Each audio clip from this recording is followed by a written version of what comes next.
Furlough is top of the agenda once again, despite being almost 18 months old, and that's because we're reaching the end of the road for the coronavirus job retention scheme.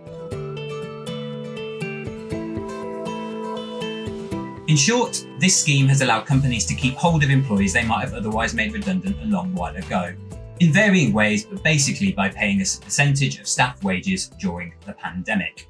Yet, with the deadline approaching, 30th September, there are fears that it could spark a wave of redundancies, especially as employers grapple with national insurance rises and the fact that, as of June this year, there were still almost 2 million people on the scheme.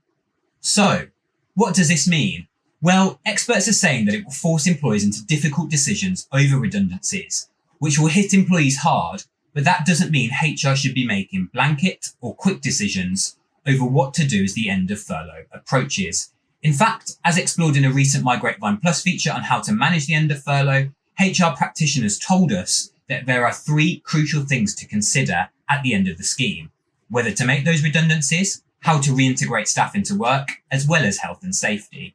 So, let's say HR does go the redundancy route. Well, it doesn't mean one fell cut of jobs. Instead, HR could look at reduced hours and job sharing amongst staff to keep some of them on board.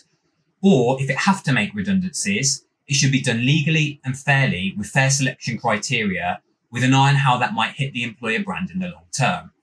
Also, if staff at the firm are going to be reintegrated and HR takes that route, it will need to consider training and reskilling, as Mitchells and Butlers did, telling us in an exclusive magazine issue earlier this year, and they'll need to look on updating some of the working practices for those staff because of coronavirus changes.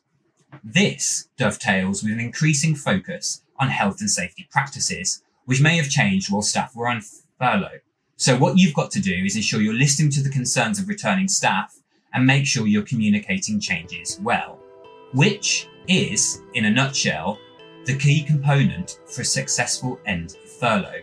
Keep communicating with both the business executive and the staff to ensure that the right pathway is forged for everybody and everybody has adequate time to prepare for their own end of furlough journey.